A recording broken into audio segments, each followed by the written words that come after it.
Hello दोस्तों, स्वागत है आप सभी का महाराजा ऑडियो बुक्स चैनल पर। दोस्तों, मैं आपके लिए लेकर आया हूँ खाकी से गद्दारी का तीसरा एपिसोड। तो चलिए शुरू करते हैं। खाकी से गद्दारी एपिसोड नंबर 3। जेलर को चाबी देने के बाद देवराज चौहान और भूपेंद्र कालिया जेल से बाहर आए। जब्बार को इस तरह बाहर निकालने की कोशिश करके तुम रिस्क वाला काम कर रहे हो, भूपेंद्र कालिया बोला। जानता हूँ, तुम्हारी जगह मैं होता तो ये काम कभी ना करता। वह खतरनाक आतंकवादी है। देवराज चौहान खामोश रहा। दोनों टैक्सी लेने के लिए सड़क पर आ पहुंचे। देवराज चौहान का मोबाइल बजने लगा। हेलो, देवराज चौहान ने बात की। इंस्पेक्टर सूरज भान, एसीपी संजय कौल की व्याकुल आवाज कानों में पड़ी।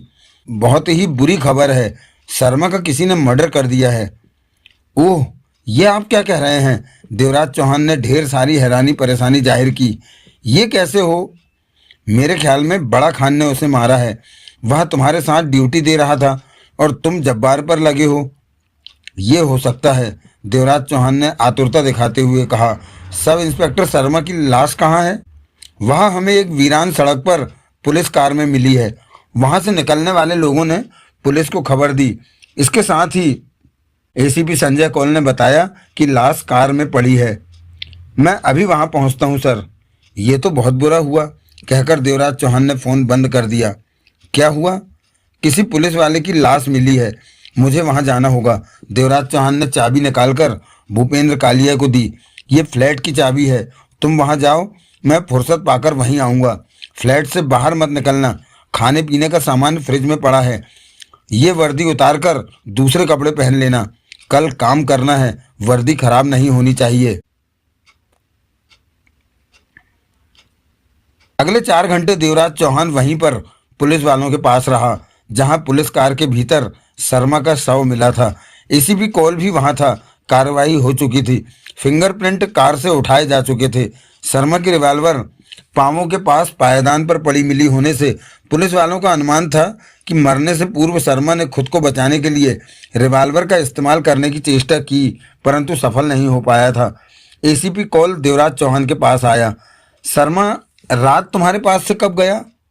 9:30 के करीब। मेरा ख्याल है कि उसके बाहर निकलते ही बड़ा खान के आदमियों ने उसे घेर लिया और यहाँ लाकर हत्या कर दी। हत्या करने के लिए शर्मा को यहाँ लाने की क्या जरूरत थी? वह वहीं उसे मार। उन लोगों ने शर्मा से पूछताछ की होगी, कौल ने गंभीर स्वर में कहा।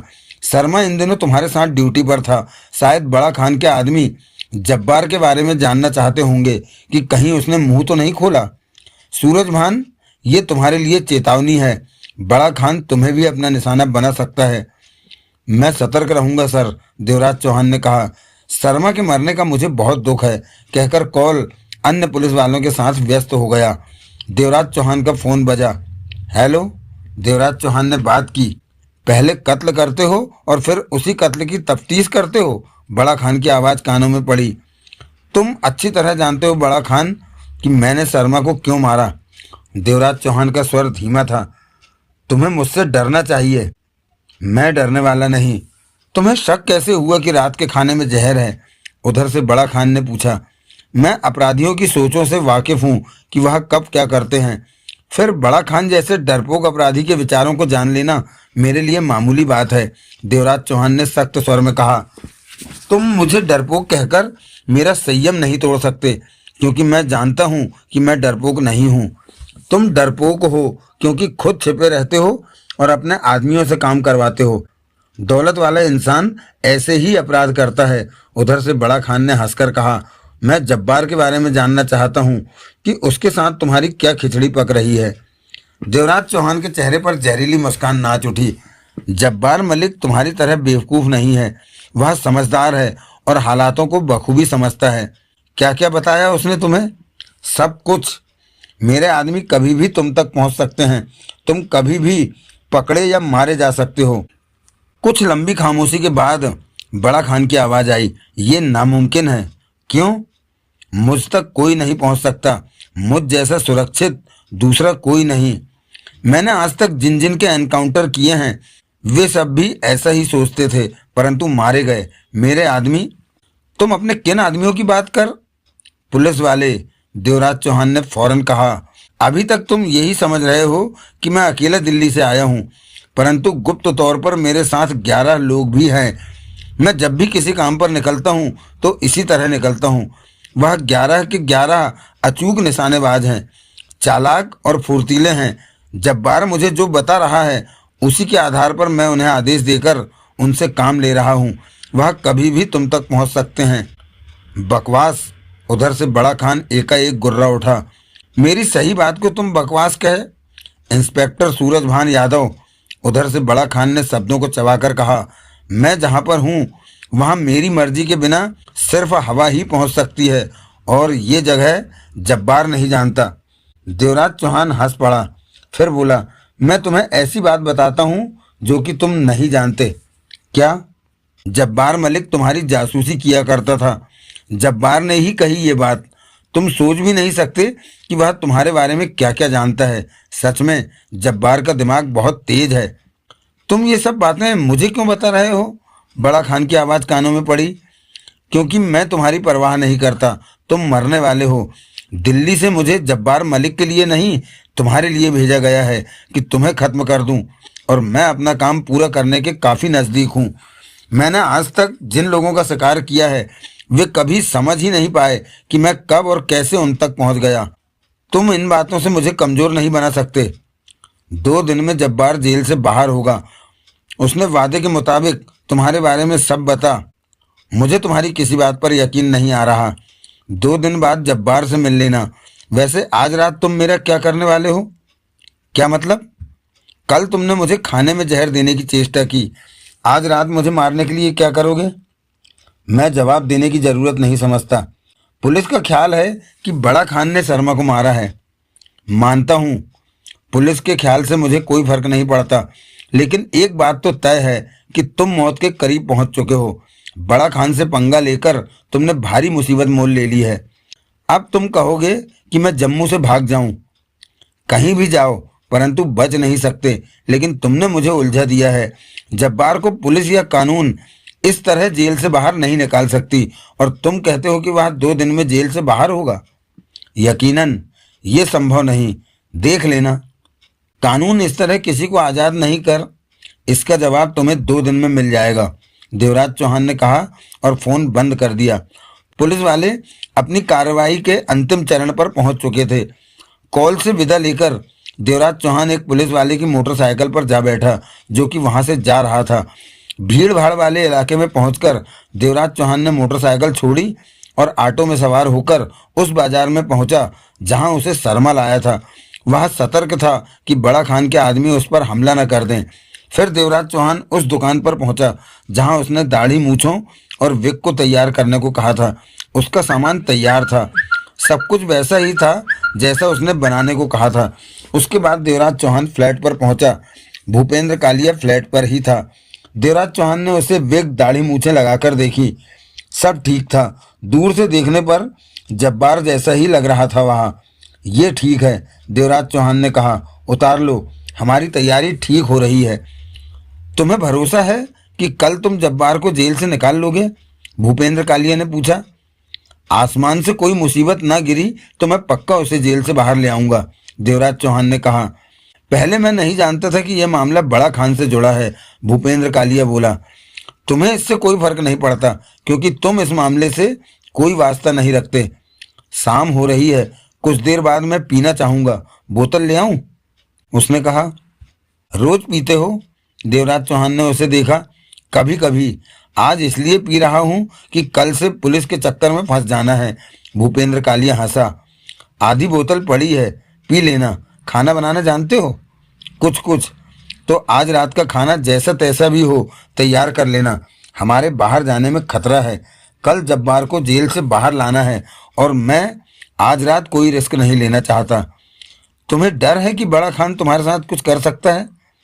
वह कुछ भी कर सकता है। वह छिपकर कोई भी वार कर सकता है, और मेरा खेल तो तब शुरू होगा जब जब्बार जेल से बाहर आ जाएगा, देवराज चौहान ने गंभीर स्वर में कहा। कैसा खेल? तभी देवराज चौहान का फोन बजा। मैं एक हवलदार भेज रहा हूँ, वह तुम्हारी जरूरतें पूरी करेगा और खाना भी दे जाएगा। मुझे कुछ नहीं चाहिए, आप मेरी चिंता ना करें, मैं खाना ले आया हूँ। देवराज चौहान नहीं चाहता था कि शर्मा की तरह अब कोई और भेड़ की खाल में भेड़िया उसके पास आ पहुंचे। मुझे ज़रूरत पड़ी तो मैं आपको फ़ोन करूंगा, मेरे पास किसी को ना भेजें। जैसी तुम्हारी इच्छा, उधर से कॉल ने कहा। मेरी चिंता करने का शुक्रिया, देवराज चौहान ने कहा और फ़ोन बंद कर दिया। आज काम का दिन था। जब्बार मलिक को जेल से बाहर निकालना था। दिन के 10 बज रहे थे। देवराज चौहान और भूपेंद्र कालिया तैयार थे। दोनों ने पुलिस इंस्पेक्टर की वर्दी पहन रखी थी। नाश्ते में उन्होंने ब्रेड से काम चला लिया था। तुम्हें कोई घबराहट तो नहीं हो रही? देवराज चौहान ने भूपेंद्र कालिया से पूछा। मेरी फिक्र मत करो, मैं ठीक हूँ, भूपेंद्र कालिया ने शांत स्वर में कहा। तो चलते हैं यहाँ से।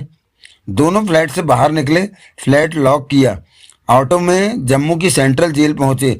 रोज की तरह जेल के भीतर पहुंचने में उन्हें कोई परेशानी नहीं हुई। जेलर के ऑफिस में पहुंचे। जेलर अपनी कुर्सी पर मौजूद था और एक फाइल खोले उसे देख रहा था। आओ सूरजभान, जेलर उन्हें देखते ही मुस्कुराया। कैसे हो इंस्पेक्टर राजपाल? Well sir. मुलाकात की रस्म के बाद देवराज चौहान ने कहा। जब्बार की कोठरी की चाबी चाहिए सर। जेलर ने अपनी कुर्सी छोड़ी और पीछे पड़ी तिजोरी खोलकर चाबी निकालकर कहा। मैं भी तुम्हारे साथ चलता हूँ सूरजभान। जब्बार से मिले मुझे 3 दिन हो गए हैं। देवराज चौहान के मस्तिष्क को तीव्र झटका लगा। उसे अपनी योजना फेल होती दिखी। आप साथ चले तो मुझे खुशी होगी, देवराज चौहान मुस्कुराकर कह उठा। लेकिन मेरी राय है कि आप आज साथ न चलें। क्यों? जेलर ने देवराज चौहान को देखा। मेरी कुछ खास बात चल रही है जब्बार से।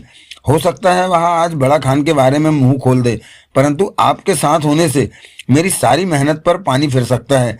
मैं जब्बार को कठिनता से रास्ते पर ला रहा हूँ। पास पहुंचकर जेलर ने चाबी देवराज चौहान को थमाई। ऐसा है तो मैं तुम्हारे साथ नहीं जाऊंगा।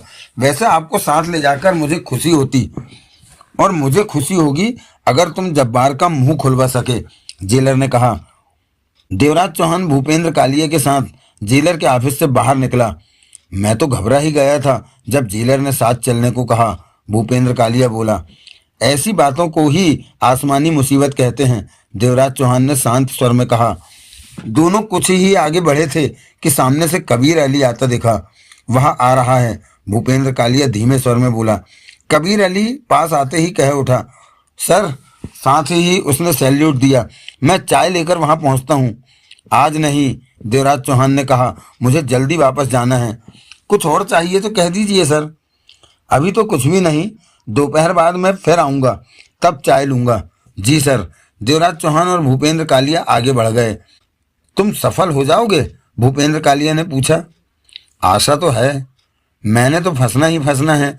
तुम असफल रहे तो तुम भी फंस जाओगे। दोनों आगे बढ़ते रहे।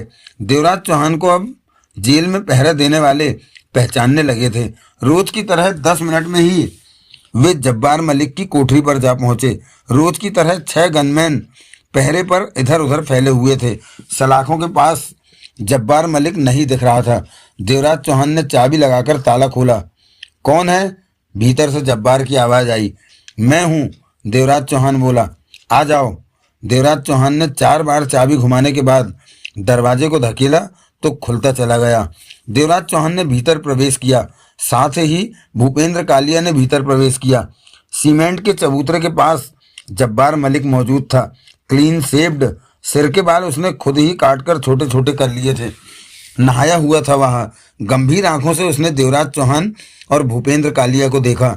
जिस्म पर सिर्फ पुराना सा अंडरवियर था। मैं सच में आज निकल जाऊंगा बाहर? जब्बार की आवाज में अविश्वास के भाव थे। आशा तो है, देवराज चौहान ने कहा और भूपेंद्र कालिया से बोला। तुम जब्बार की तरफ जाओ और बाहर वालों को न देखो। अपनी वर्दी उतारकर इसे दो और चबूतरे पर पड़े जब्बार के जेल के कपड़े पहनो। भूपेंद्र कालिया आगे बढ़ा और फुर्ती से जिस्म पर पड़ी वर्दी उतारने लगा। देवराज चौहान कोठरी के दरवाजे के सामने खड़ा हो गया ताकि बाहर वाले गनमैन उसे न देख सकें। जब्बार मलिक फुर्ती से भूपेंद्र कालिया की उतारी वर्दी पहन रहा था और भूपेंद्र उसके जेल के कपड़े पहन रहा था। ये सारा काम 2 मिनट में ही पूरा हो गया। कैप पहनो जब्बार। जब्बार मलिक ने वर्दी के साथ की पुलिस टोपी पहनी। भूपेंद्र, इसकी कैप ठीक करो और थोड़ी सी माथे पर झुका दो। भूपेंद्र कालिया ने ऐसा ही किया। अब वर्दी की जेबों से दाढ़ी मूछें विग निकालो और पहन लो। भूपेंद्र कालिया ने दाढ़ी मूछें विग निकाली और उसे लगाने लगा। जब्बार, देवराज चौहान बोला, इसकी दाढ़ी मूछ विग ठीक से सेट कर दो। जब्बार ने ऐसा ही किया। अगले 2 मिनटों में भूपेंद्र कालिया जब्बार के रूप में आ चुका था। कुल 4 मिनटों में वे एक दूसरे के रूप में आ चुके थे। चाल में थोड़ी अकड़ रखो जब्बार, अब तुम कैदी नहीं पुलिस वाले हो, देवराज चौहान बोला। सब ठीक हो गया था, चलो बाहर। देवराज चौहान खुले दरवाजे की तरफ बढ़ा। जब्बार, तुम मेरे पीछे रहो। जब्बार मलिक ने ऐसा ही किया। वह देवराज चौहान के पीछे कोठरी से बाहर आया। ये जुदा बात थी कि उसका दिल जोरों से धड़क रहा था। उसे इस बात का डर था कि शायद वह फरार न हो पाए। भूपेंद्र कालिया तीसरे नंबर पर कोठरी से बाहर निकला। वहाँ स्टोर है, वहाँ से 3 कुर्सियाँ उठा लाओ। भूपेंद्र कालिया कैदियों के कपड़ों में दाढ़ी मूछ और बड़े बालों में उसी स्टोर जैसे कमरे की तरफ बढ़ गया। फौरन ही 3 कुर्सियाँ उठा लाया। तीनों कल की तरह कुर्सियों पर बैठ गए। हमें यहाँ से निकल जाना चाहिए था, जब्बार धड़कते दिल से कह उठा। उसका स्वर बेहद धीमा था। चुप रहो। कबीर चाय लाएगा आज? जब्बार ने पुनः पूछा। नहीं, देवराज चौहान बोला। तुम पुलिस वाले की तरह बैठो। जब्बार संभल कर बैठ गया। देवराज चौहान ने भूपेंद्र कालिया से कहा, हमारे जाने के बाद तुम फंस जाओगे। हाँ, लेकिन 1.5 साल में मैं खुद को बचा लूंगा। राठी मेरे लिए वकील करेगा। ये खतरा तुमने 15 लाख के लिए उठाया है? हाँ, मेरी पत्नी के ऑपरेशन के लिए पैसे चाहिए थे। इतनी बड़ी रकम तभी मिल सकती है जब मैं कुछ करके दिखाऊं। भूपेंद्र कालिया ने गंभीर स्वर में कहा। राठी मेरी पत्नी का इलाज कराएगा। इलाज में पैसा कम पड़ा तो वह अपने पास से देगा। राठी क्या काम करता है? तुमने उससे पूछा नहीं? मैं अपने कामों में इतना व्यस्त था कि पूछ नहीं पाया, देवराज चौहान ने कहा। वह ड्रग्स का काम करता है। अफगानिस्तान से उसके आदमी ड्रग्स लाते हैं और हजारों की ड्रग्स को वह इंटरनेशनल मार्केट में करोड़ों में बेचता है। यूं वह मोटर पार्ट्स का धंधा करता है दिखावे के लिए, भूपेंद्र कालिया ने बताया। तुम्हें भरोसा है कि राठी अपनी बात पर खरा उतरेगा और तुम्हारी पत्नी का इलाज कराएगा? मुझे पूरा भरोसा है उस पर। वह मेरे लिए वकील का भी इंतजाम कराएगा। देवराज चौहान ने सिर हिलाया और सिगरेट सुलगा ली। आखिर हम यहाँ बैठे कर क्या रहे हैं? जब्बार बेचैनी भरे स्वर में कह उठा। चुप रहो, सब्र के साथ बैठो। अभी हमें कम से कम आधा घंटा यूं ही बैठना है। हम रोज ही इस तरह बैठते हैं। मैं यहाँ से भाग जाना चाहता हूँ। तुम्हारी जल्दबाजी तुम्हें फंसा देगी, भूपेंद्र कालिया कह उठा। जब्बार खामोश हो गया। मैंने तुम्हारे बारे में कुछ भी नहीं पूछा, भूपेंद्र कालिया ने कहा। मेरे बारे में तुम कुछ ना ही जानो तो अच्छा है, क्योंकि अब तुम पुलिस के पास फंसने जा रहे हो, देवराज चौहान ने कहा। ठीक कहते हो, भूपेंद्र कालिया ने गहरी सांस ली। मैं अब फंस जाऊंगा।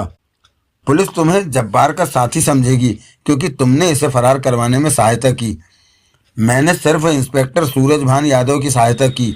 पुलिस वाले ने कानून के नाम पर कुछ देर के लिए मेरे से सहायता मांगी थी। इंस्पेक्टर यादव ने मुझसे कहा था कि खतरनाक कैदी को दूसरी जगह ट्रांसफर करना है, परंतु उसके साथी उसे छुड़ा लेने के लिए तैयार हैं। तुम खामोशी से जब्बार को जेल से निकालकर दूसरी जगह पुलिस कस्टडी में पहुंचा देना चाहते थे, इसलिए तुमने मुझे नकली पुलिस वाला बनाकर जब्बार को बाहर निकाला और कहा कि कुछ घंटों बाद वापस आकर मैं तुम्हें बाहर निकाल दूंगा। इस काम के बदले हर रोज के तुमने मुझे 5,000 रुपये दिए, भूपेंद्र कालिया ने बेहद शांत स्वर में कहा। तो तुमने पुलिस को सुनाने के लिए कहानी तैयार कर ली? हाँ, ऐसा ही कुछ मुझे पुलिस को कहना पड़ेगा। वह कुछ भी कहे, मुझे अदालत में भी अपनी बात पर अड़े रहना होगा। इससे पहले मेरे नाम पर कोई जुर्म दर्ज नहीं हुआ, मैं कानून से बच निकलूंगा, भूपेंद्र कालिया मुस्कुराया। तुम हिम्मत वाले हो। राठी ने मुझे अच्छा बंदा दिया, देवराज चौहान ने कहा। राठी मेरी पत्नी का इलाज कराएगा, उसका ध्यान रखेगा। ये राठी कौन है? जब्बार मलिक कह उठा। तुम इन बातों में दखल मत दो, देवराज चौहान बोला। ये बातें तुम्हारे काम की नहीं है। यहाँ से कब निकलोगे? व्याकुलता से कहा जब्बार मलिक ने। यही वह वक्त था कि देवराज चौहान का मोबाइल बजने लगा। बड़ा खान का फोन होगा, जब्बार के होठों से निकला। मेरी बात कराओगे उससे? देवराज चौहान मुस्कुराया और मीठे स्वर में बोला, जल्दी क्या है? अब तुमने बाहर जाकर उससे बात करनी है, मिलना है। जो योजना तुम लोगों ने बना रखी है उस पर काम करना है। कम से कम उसे ये तो बता दो कि आज जेल से मैं बाहर निकलने वाला हूँ। जेल से निकलकर तुम ही बताना उसे कि जेल से बाहर आ गए हो। देवराज चौहान ने बात की। दूसरी तरफ बड़ा खान ही था। आज बहुत देर लगा दी कॉल रिसीव करने में। बड़ा खान की आवाज़ कानों में पड़ी। जब्बार के साथ बातचीत में व्यस्त हूँ, वह तुम्हारे बारे में अहम जानकारियां दे रहा है। देवराज चौहान बोला। तुम ये बात बात पर मुझे क्यों बताते हो कि वह तुम्हें मेरे बारे में बता रहा है? तुम भी तो उत्सुक हो ये जानने के लिए कि मैं क्या कर रहा हूँ, जब्बार मुझे क्या क्या बता रहा है। देवराज चौहान मुस्कुराकर कह उठा। मैंने गलत तो नहीं कहा बड़ा खान, वरना तुम मुझे बार बार फोन क्यों करते? ठीक कहते हो। बड़ा खान का शांत स्वर देवराज चौहान के कानों में पड़ा। परंतु तुम मुझे ये नहीं बताते कि जब्बार ने तुम्हें क्या बताया, जबकि तुम्हें ये भी बताना चाहिए। ये बताकर मैं अपना खेल नहीं खराब करना चाहता। जब्बार मलिक गंभीर नजरों से देवराज चौहान को देख रहा था। खेल? तुम्हारे एनकाउंटर का खेल, तुम्हारी मौत का खेल। भूल जाओ कि तुम मुझे मार दोगे, तुम मुझे कभी देख भी नहीं पाओगे। जब्बार की दी जानकारी के दम पर मैं तुम्हारे सिर में गोली मारूंगा। तुम्हारी बातों से मेरा दिमाग खराब नहीं होगा। तुमने कहा कि तुम्हारे आदमी मुझ तक पहुंचने वाले हैं, तो क्या गलत कहा? अभी तक तो पहुंचे नहीं। अपनी मौत का खेल देखने के लिए उतावले हो रहे हो। मुझे तो लग रहा है कि तुम खामखा की बकवासबाजी कर रहे हो, मुझे परेशान करना चाहते हो। तुम ये ही समझते रहो, मुझे कोई ऐतराज नहीं।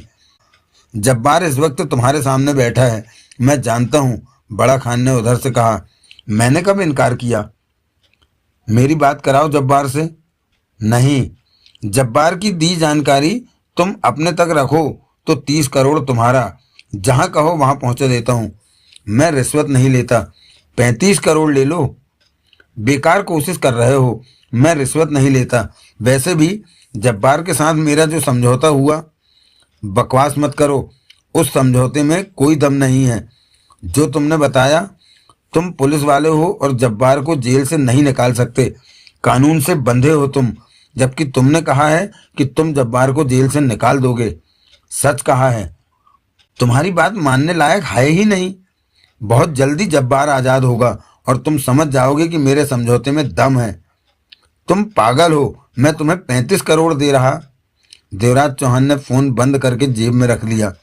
जब्बार सिकुड़ी आंखों से देवराज चौहान को देख रहा था। भूपेंद्र कालिया शांत सा बैठा था। तुम बताते क्यों नहीं कि आखिर तुम किस फेर में हो? जब्बार मलिक धीमे स्वर में कह उठा। मैं तुम्हें जेल से आजाद करा देने के फेर में हूं। देवराज चौहान मुस्कुराया। बड़ा खान से पैसे लिए बिना विश्वास नहीं होता, जबकि वो तुम्हें 30 करोड़ देने को। रकम बढ़ गई है, अब 35 करोड़ हो गई है। जब्बार ने गहरी सांस लेकर कहा। फिर भी तुम मुफ्त में मुझे जेल से निकाल रहे हो। इससे तुम मेरी दरिया दिली भी समझ सकते हो। देवराज चौहान के चेहरे पर मुस्कान थी। जब्बार मलिक होंठ भींच कर रह गया। तुम्हें एक बात कह देना चाहता हूँ कि तुम्हारी वर्दी के साथ जो होलिस्टर है उसमें नकली रिवाल्वर है। भूपेंद्र कालिया ने कहा। जब्बार मलिक चुप रहा। वह बेचैन दिख रहा था। अब हमें चलना चाहिए, देवराज चौहान बोला। तीनों की नजरें मिली। तुम अपना ध्यान रखना भूपेंद्र, मुझे तुम्हारी चिंता रहेगी, देवराज चौहान ने कहा। मैं सब संभाल लूंगा, देवराज चौहान उठते हुए बोला। कुर्सियां वापस उस स्टोर में रखो। जब्बार मलिक भी उठा। उसका दिल पुनः तेजी से धड़कने लगा था। भूपेंद्र कालिया कुर्सी उठाए स्टोर की तरफ बढ़ गया था। तुम गनमैनों की तरफ पीठ कर लो और तन कर रहो। जब्बार मलिक ने ऐसे ही किया। भूपेंद्र कालिया कुर्सी रखकर आया और अपनी कोठरी की तरफ बढ़ गया। देवराज चौहान उसके पीछे चल पड़ा। भूपेंद्र कालिया कोठरी में प्रवेश कर गया। देवराज चौहान ने कोठरी का सलाखों वाला दरवाजा बंद किया और उसमें लगी चाबी को 4 बार घुमाया तो दरवाजा लॉक हो गया। भूपेंद्र कालिया सलाखों के पास आ खड़ा हुआ था। कैसा लग रहा है? देवराज चौहान ने गंभीर स्वर में कहा। पूछो मत, इस वक्त मैं सच में खुद को कैदी समझ रहा हूँ, भूपेंद्र कालिया बोला। चलता हूँ। चाबी थामे देवराज चौहान पलटा और इंस्पेक्टर की वर्दी में खड़े जब्बार मलिक के पास पहुंचा। जब्बार मलिक ने व्याकुल नजरों से उसे देखा। चिंता मत करो, देवराज चौहान ने धीमे स्वर में कहा। मेरे साथ पुलिस वालों की तरह चलो, किसी को तुम्हारी चाल पर शक न हो। 90% इस बात के चांसेस हैं कि हम यहाँ से निकल जाएंगे। आओ, कहकर देवराज चौहान आगे बढ़ा तो जब्बार मलिक पुलिस वाले के अंदाज में उसके साथ चल पड़ा। सब गनमैन अपनी अपनी जगहों पर खड़े थे। वे सब कुछ देख रहे थे, परंतु कुछ भी उन्हें नया नहीं लगा था। ये दोनों पुलिस वाले कल भी आए थे और आज भी आए, जब्बार से मिलकर वापस चल पड़े थे। जब्बार उनके सामने ही कोठरी में गया था। जब्बार की अदला बदली हो गई है, ये बात तो वह सोच भी नहीं सकते थे। उनकी नज़रों के सामने सब ठीक ठाक चल रहा था। जेल के भीतरी रास्तों को पार करते वे आगे बढ़ते जा रहे थे। रास्ते में उन्होंने कोई बात करने की चेष्टा नहीं की थी। 10 मिनट में ही वे जेलर के कमरे के करीब जा पहुंचे थे। जब्बार मलिक की टांगें कांप रही थी। वह मन ही मन घबरा रहा था। वह जानता था कि जेल से बाहर निकलने वाला दरवाजा अब दूर नहीं था और मन में एक ही सवाल था कि क्या वह जेल से फरार हो जाएगा या पकड़ा जाएगा। तभी देवराज चौहान को कबीर अली दिखा। वह जेलर के ऑफिस से बाहर निकला था। उसने कुछ फाइलें उठा रखी थी। सामने देवराज चौहान पड़ गया। जब्बार मलिक उससे एक कदम पीछे था। देवराज चौहान ने उसकी उठाई फाइलों पर चाबी रखते हुए कहा, ये याद से जेलर साहब को दे देना। जब्बार मलिक देखे जाने के डर से रुका नहीं, आगे निकल गया। आप शाम को आएंगे सर? कबीर अली ने सरसरी तौर पर पूछा। हाँ, कहने के साथ ही देवराज चौहान आगे बढ़ता चला गया। 10 कदम आगे खड़ा जब्बार मलिक उसे आता पाकर पुनः चल पड़ा। डर की वजह से उसका गला सूख रहा था। टांगे जैसे संभल न पा रही थी। उसे लग रहा था कि जैसे चलते हुए वह ठीक से पांव नहीं रख पा रहा है, परंतु ऐसा कुछ नहीं था। जेल से फरारी की वजह से वह घबराया हुआ था। देवराज चौहान ने उसके फक चेहरे को देखा तो कह उठा, अपने को संभालो, तुम तो बहुत हिम्मत वाले हो। बेगुनाहों की जान लेने जैसा घटिया काम तुम जैसे हिम्मती लोग ही करते हैं। जब्बार मलिक ने सूखे होंठों पर जीभ फेरी। सामने ही जेल से बाहर निकलने का फाटक था, जिसके नीचे लगा छोटा सा दरवाजा खुला हुआ था। वहां पर पुलिस वाले मौजूद थे। अब हम बाहर निकलने जा रहे हैं, देवराज चौहान ने धीमे स्वर में कहा। जब्बार मलिक ही जानता था कि इस वक्त उसकी क्या हालत है। वे दोनों बिना किसी परेशानी के बाहर आ गए। जब्बार मलिक पसीना पसीना हो उठा था। रुको मत, आगे बढ़ते रहो, हमें ऑटो। तभी सामने सड़क से जाता ऑटो दिखा। देवराज चौहान ने हाथ हिलाया तो ऑटो रुक गया। वक्त हमारा साथ दे रहा है, देवराज चौहान ने कहा। अगले 2 मिनटों में देवराज चौहान और जब्बार मलिक ऑटो में बैठे जा रहे थे। पुलिस इंस्पेक्टर की वर्दी ने जब्बार मलिक की बहुत सहायता की थी। जब्बार मलिक के होश अभी तक गुम थे। उसे यकीन नहीं आ रहा था कि वह जेल से बाहर आ गया है, परंतु खतरा अभी टला नहीं था। भीतर किसी भी वक्त ये पता चल सकता था कि कोठरी में जब्बार की जगह कोई और है और जब्बार मलिक फरार हो चुका है। यहाँ से ज़्यादा दूर हो जाना ही बेहतर था। जिन पुलिस की वर्दियों ने उन्हें जेल से निकालने में सहायता की थी, उन्हें अब जल्द से जल्द बदल लेना जरूरी था, वरना ये वर्दियां उनके लिए मुसीबत खड़ी कर सकती थीं। देवराज चौहान ने जब्बार के चेहरे पर निगाह मारी। जब्बार मलिक का चेहरा अभी तक धुआं धुआं हो रहा था। देवराज चौहान ने जब्बार मलिक का कंधा थपथपाया। तुम इतनी प्यार मोहब्बत मुझे क्यों दिखा रहे हो?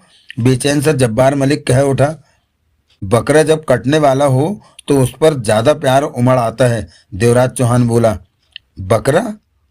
जब्बार मलिक के माथे पर बल पड़े। तुम्हारा मतलब मैं बकरा? हाँ, एक तुम ही तो हो मेरे पास। देवराज चौहान मुस्कुराया। कौन काटेगा मुझे? ये तो वक्त बताएगा। तुम बताओ।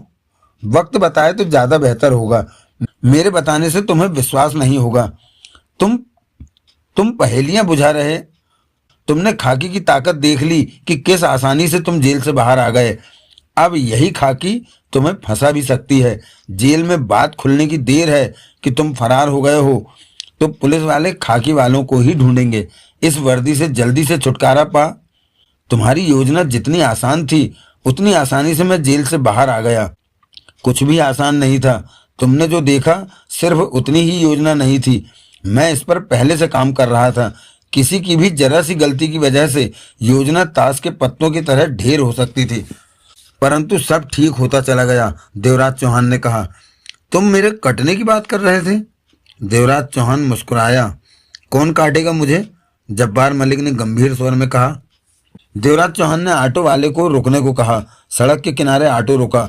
देवराज चौहान ने उसे 100 का नोट दिया और जब्बार मलिक के साथ आगे बढ़ गया। अब हमें अलग हो जाना चाहिए, देवराज चौहान ने सामने गली की तरफ बढ़ते हुए कहा। वक्त आने पर पुलिस 2 खाकी वर्दी वालों को ढूंढेगी। हमारा अब साथ रहना ठीक नहीं। जब्बार मलिक ने सतर्कता भरी निगाहों से आसपास देखा, परंतु ऐसा कोई नहीं दिखा जो उन पर नजर रख रहा हो। देवराज चौहान उसकी नजरों का मतलब समझकर कह उठा।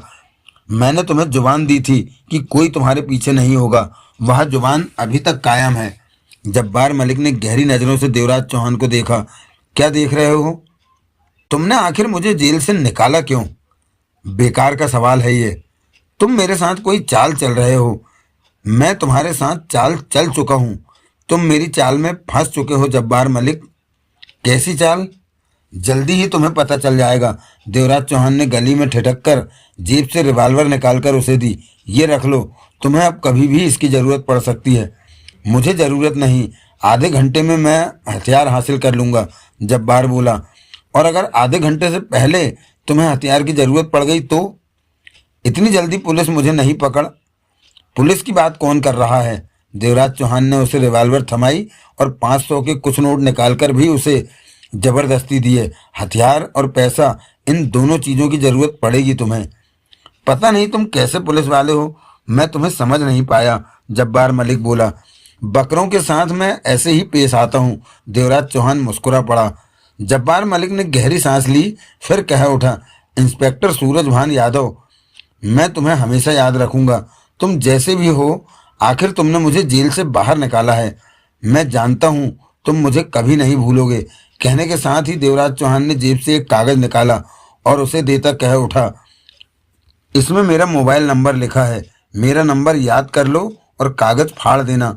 बहुत जल्द तुम बहुत बड़ी मुसीबत में फंसने वाले हो। जब मुसीबत में गहरे फंस जाओ और निकलने का रास्ता ना मिले तो मुझे फोन करना। मैं तब तुम्हें मुसीबत से निकालने की कोशिश करूंगा। उस हाल में मुझे अपना दोस्त समझना। जब्बार मलिक की आंखें सिकुड़ी। मैं मुसीबत में फंसने वाला हूँ? जब्बार मलिक के होठों से निकला। देवराज चौहान ने सहमति में सिर हिलाया। कैसी मुसीबत की बात कर रहे? आने वाला वक्त तुम्हें सब समझा देगा। आखिर तुम मेरे साथ क्या खेल खेल रहे हो, बताते क्यों नहीं? जब्बार मलिक गुर्रा उठा। अब हमें अलग हो जाना। उसी पल जब्बार मलिक ने देवराज चौहान की छाती पर रिवॉल्वर रख दी। देवराज चौहान मुस्कुरा पड़ा। इस बार रिवॉल्वर हाथ में आते ही मैंने सबसे पहले इसका वजन महसूस किया था, इंस्पेक्टर। ये सच में भरी हुई है, जब्बार गुर्राया। मैंने लोडेड रिवॉल्वर ही तुम्हें दी है। इसकी पहली गोली मैं तुम्हें मार सकता हूं अगर तुमने मुझे न बताया कि तुम किस चक्कर में हो। नहीं बताऊंगा। गोली चलाऊं? जब्बार मलिक ने दांत किटकिटाए। चला दे। दो पलों के लिए उनके बीच सन्नाटा आ ठहरा। जब्बार मलिक का चेहरा धधक रहा था, जबकि देवराज चौहान चेहरे पर शांत मुस्कान समेटे उसे देख रहा था।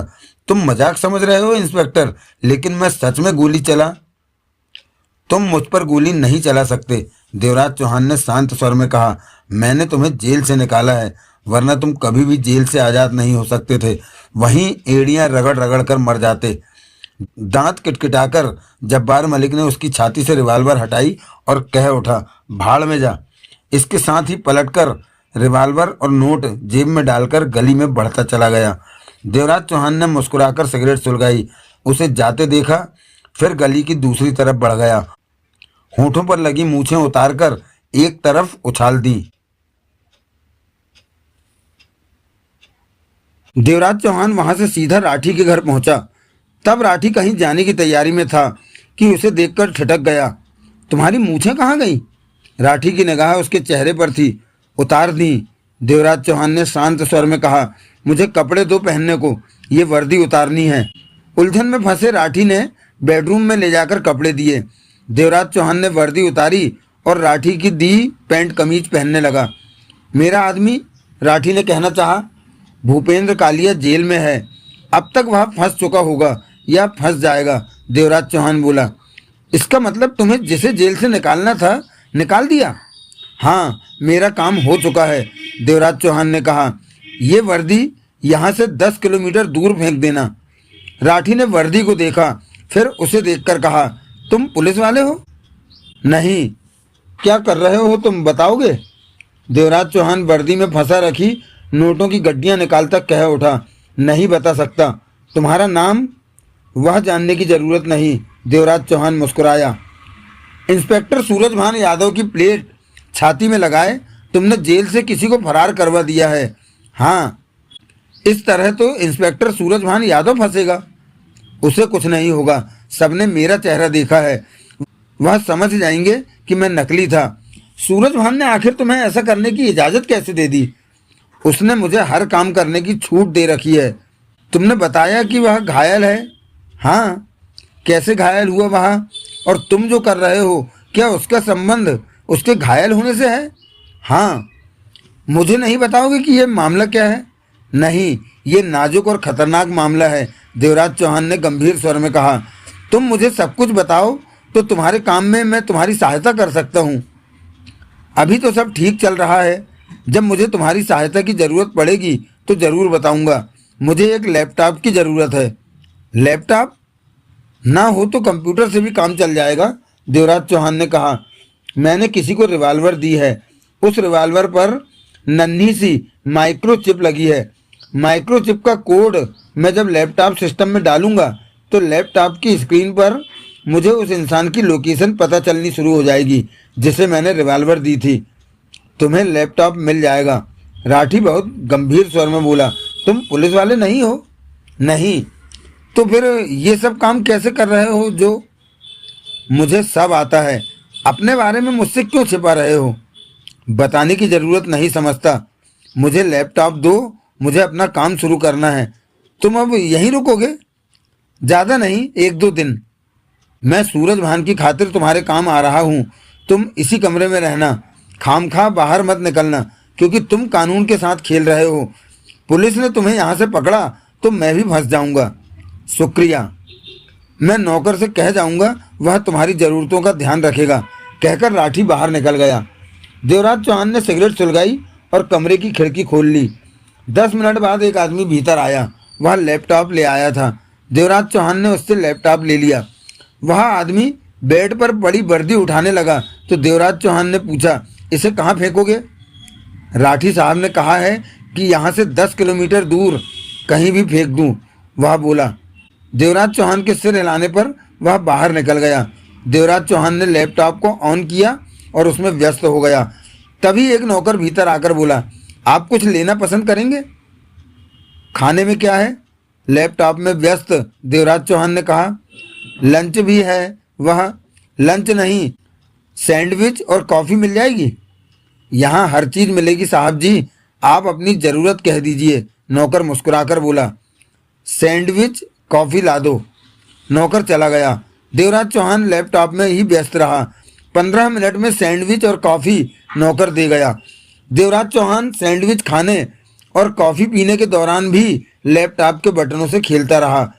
करीब आधा घंटा देवराज चौहान व्यस्त रहा। फिर स्क्रीन पर जम्मू कश्मीर का नक्शा नजर आने लगा। देवराज चौहान की उंगलियां लैपटॉप के बटनों से खेलती रहीं। 10 मिनट बाद ही लैपटॉप की स्क्रीन पर नजर आते नक्शे पर एक चमकीला चिन्ह नजर आने लगा। वह माइक्रोचिप के होने का संकेत था। वह माइक्रोचिप उस रिवॉल्वर के हत्थे पर चिपकी हुई थी जो जब्बार मलिक को दी गई थी। माइक्रोचिप इतनी छोटी थी कि आसानी से उसे देख पाना आसान नहीं था।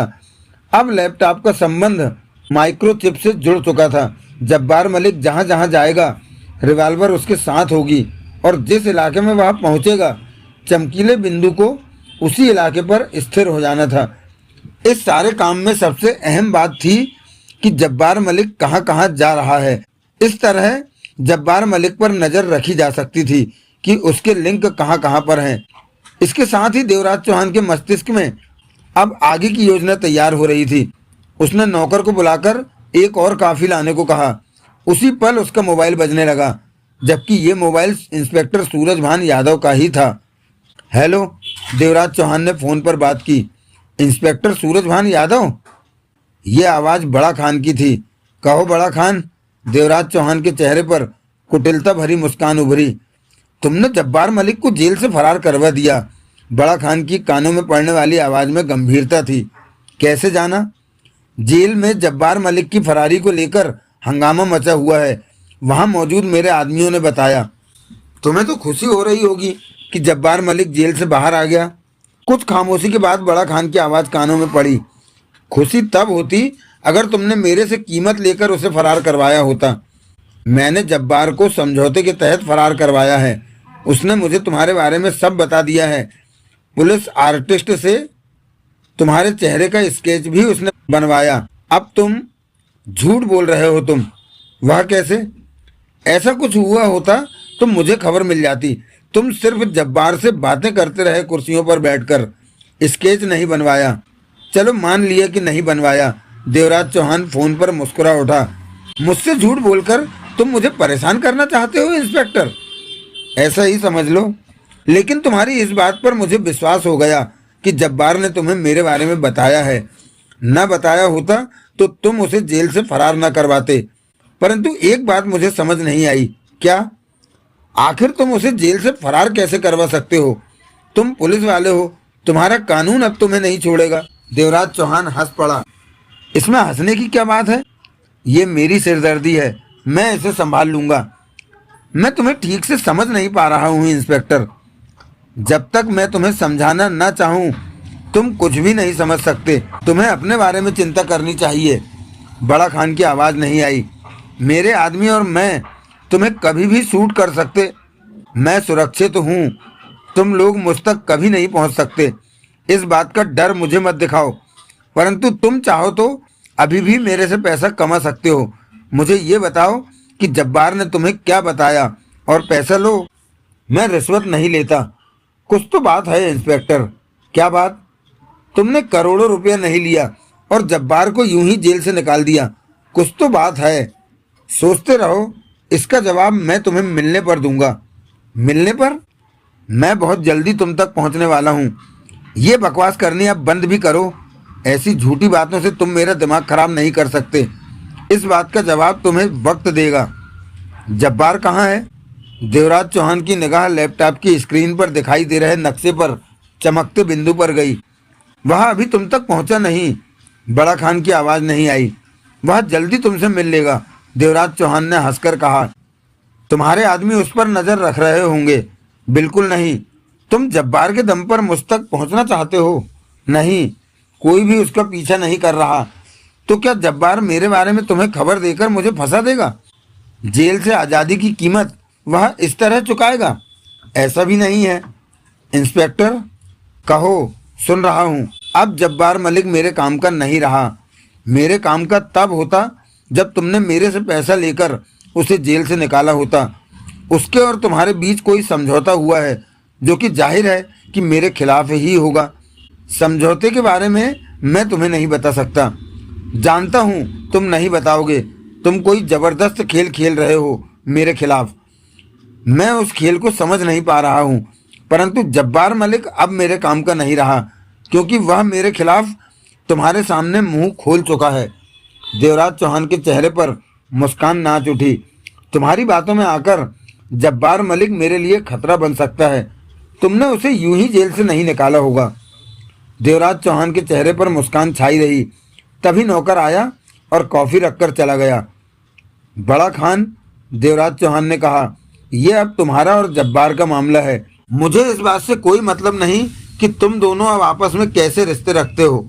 इतना याद रखो कि मैं तुम्हें छोड़ने वाला नहीं। उधर से बड़ा खान ने फ़ोन बंद कर दिया था।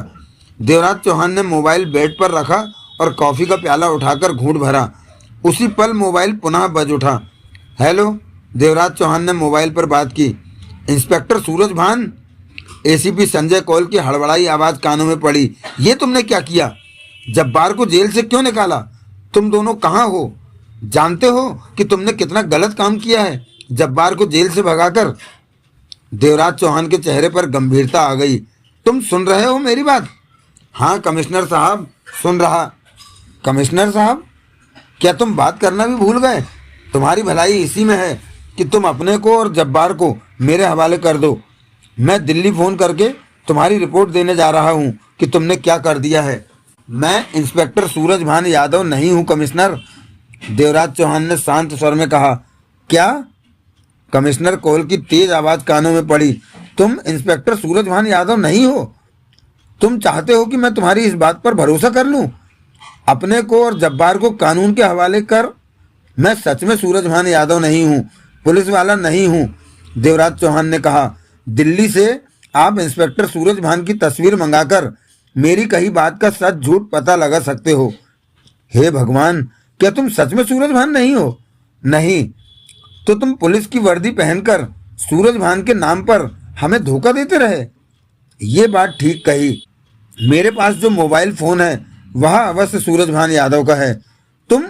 तुम जब्बार को जेल से फरार करवाने आए थे? देवराज चौहान खामोश रहा। इंस्पेक्टर सूरजभान यादव कहाँ है? मेरे पास। तो तुमने उसका अपहरण कर लिया और खुद सूरजभान यादव बनकर जम्मू आ गए। देवराज चौहान चुप रहा। तुम हो कौन? बड़ा खान के आदमी हो? नहीं, तो फिर कौन हो? ये मैं नहीं बता सकता, परंतु एक बात जरूर कहूंगा कि खाकी पहनकर मैंने खाकी से गद्दारी नहीं की। और बकवास मत करो, तुम बच नहीं सकते। कमिश्नर कौल की गुस्से भरी आवाज कानों में पड़ी। तुमने जब्बार मलिक जैसे खूंखार आतंकवादी को जेल से फरार करवा दिया और कहते हो कि खाकी से गद्दारी नहीं की। तुम तो मेरी बात आपकी समझ में नहीं आएगी। सच बात मैं आपको बताना भी नहीं चाहता। सच ये है कि तुमने जब्बार मलिक को जेल से फरार करवा दिया। ये सच है। क्या तुम पुलिस वाले हो? नहीं, जब्बार के साथ खुद को पुलिस के हवाले कर। जब्बार मेरे पास नहीं है, वह जा चुका। कहाँ? मैं नहीं जानता वह कहाँ है, परंतु मेरे लिए इस वक्त वह पालतू कबूतर की तरह है। वह जहाँ भी उड़ान भरे, परंतु बाद में वह मेरे पास ही आएगा। मैंने उसे ऐसे चक्रव्यूह में फंसा दिया है कि मैं तुम्हें समझ नहीं पा रहा कि तुम कहना क्या चाहते हो। एक खास वक्त के बाद आप सब कुछ समझ। तुम जो कोई भी हो, अपने को कानून के हवाले कर दो। कमिश्नर कौल ने कठोर स्वर में कहा। तुम किसी भी हाल में बच नहीं सकते। पूरे जम्मू में पुलिस का जाल बिछ चुका है। तुम जम्मू से बाहर नहीं जा सकते, जल्दी पकड़े जाओगे। देवराज चौहान ने फोन बंद कर दिया। उसके चेहरे पर गंभीरता थी। फोन दोबारा बजने लगा। देवराज चौहान ने स्क्रीन पर आया नंबर देखा। कमिश्नर का ही फोन था। देवराज चौहान ने कॉल रिसीव नहीं की। कमिश्नर कॉल को बताने के लिए उसके पास कुछ नहीं था।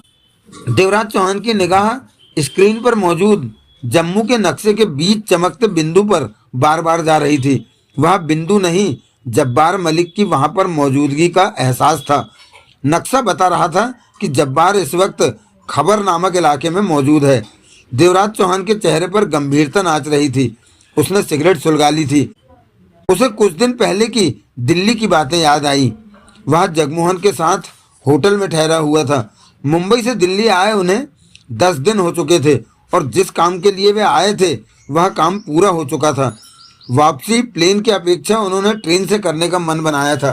ट्रेन रात की थी। अभी सुबह के 11 बजे थे। जगमोहन ने कनॉट प्लेस में शॉपिंग का मन बनाया और दोपहर को देवराज चौहान के साथ कनॉट प्लेस जा पहुंचा था।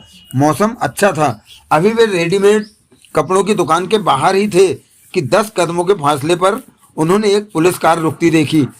ड्राइविंग सीट पर एक ही पुलिस वाला था। वह इंस्पेक्टर सूरजभान यादव था, जो कि कार से निकलकर उसी रेडीमेड कपड़ों के शोरूम की तरफ बढ़ा। देवराज चौहान और जगमोहन की नजरें मिली।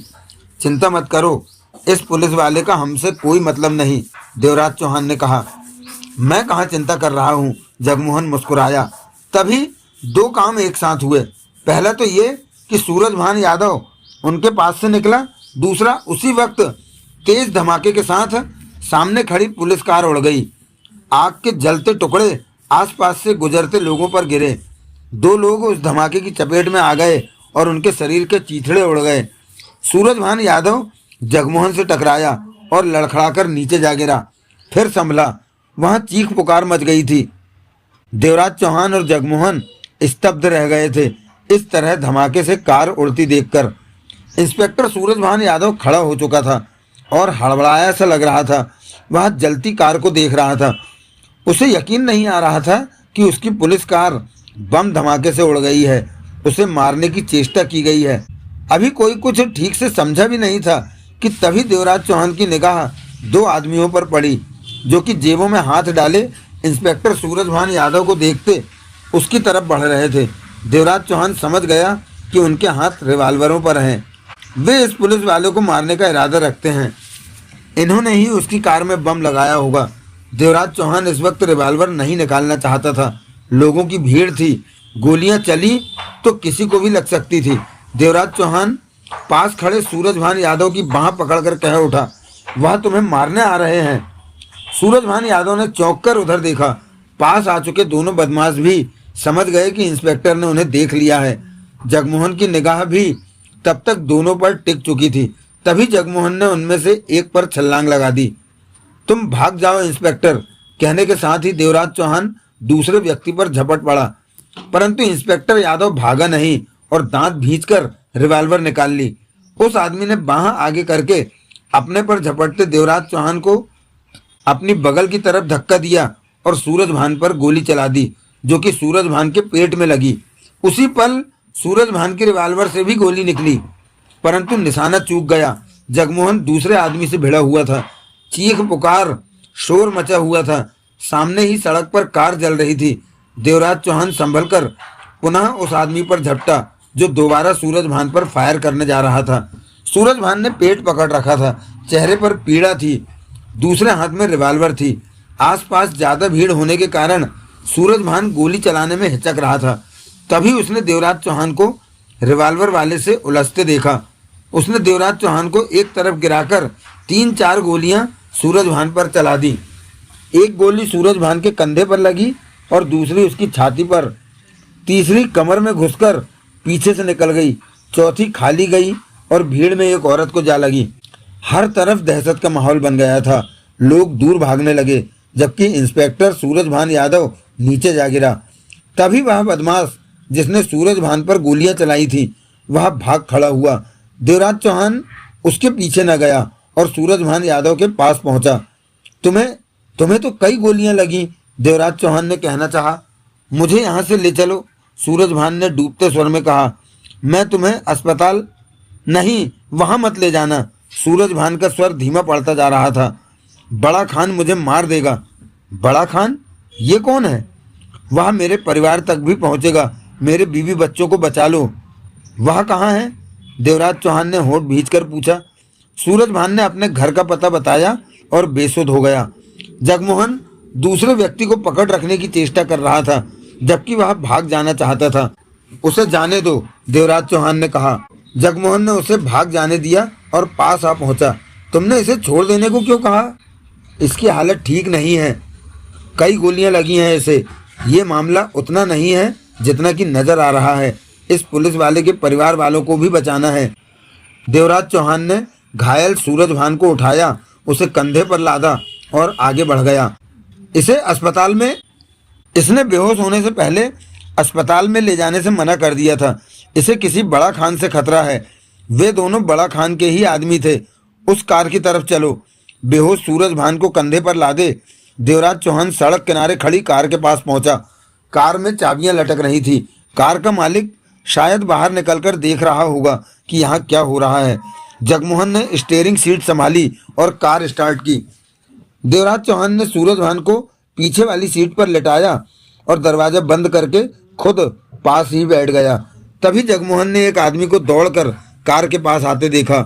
जगमोहन समझ गया कि वह ही इस कार का मालिक होगा। जगमोहन ने तुरंत कार आगे बढ़ा दी। जाना कहाँ है? ये घायल है। और तुम्हारे पास पारसनाथ का नंबर है? देवराज चौहान ने पूछा। हाँ, मेरे फ़ोन में है। जगमोहन ने फौरन जेब में हाथ डालकर मोबाइल निकाला। क्या कहूँ उससे?